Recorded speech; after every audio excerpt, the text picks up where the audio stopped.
OK, ici, on a l'analogie d'un circuit électrique avec de l'eau. Donc, quand on pense à peut-être un petit circuit d'eau, vous allez le voir avec le petit clip Bill Nye que je vous montre. Essentiellement, le courant électrique, c'est à cause que c'est une quantité d'électrons qui traverse un point, c'est une mesure de la quantité. Quand on regarde un circuit d'eau, ça serait la quantité d'eau qui traverse un point une minute. Et donc, c'est pas la vitesse. Une vitesse, c'est juste une distance. C'est vraiment une quantité. Donc, on parle de volume d'eau et donc on parle de l'écoulement ou le débit. En anglais, c'est flow. Quand on regarde la source d'énergie ou la tension dans un courant électrique, c'est une force. OK? Dans l'eau, la force qui pousse l'eau, ça serait une pression qui est soit la gravité ou une pompe d'eau, par exemple, dépendant si tu parles d'un circuit qui est fermé ou un circuit qui est ouvert. Les résistances, ce sont les choses qui vont ralentir le courant.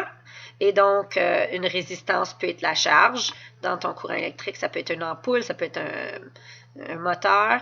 C'est essentiellement quelque chose qui va ralentir le courant. Et dans un circuit d'eau, ça serait comme peut-être la pipe d'eau qui devient plus étroite, ou il y a quelque chose, l'eau doit passer à travers des objets, et donc ça ralentit le débit de l'eau. Donc ici, on a un visuel. Ta pompe qui pompe l'eau dans un système. La résistance, c'est qu'est-ce qui ralentit ton circuit. Donc, même si j'ai de la pression ici, puisqu'il y a un embouteillage ou une section plus mince, il y a juste une certaine quantité d'eau qui peut passer. Et donc, ici, tu as ta batterie avec ton courant, ta résistance. Maintenant, quand on regarde le seau d'eau ici, évidemment, il y a beaucoup plus de pression ici. Le trou est plus petit, donc plus de pression. Ici, le trou est un peu plus gros, donc il y a un peu moins de pression. Il est très, très gros ici. Il y a beaucoup moins de pression. OK? Donc, beaucoup plus de courant, moins de pression de l'eau qui sort. OK?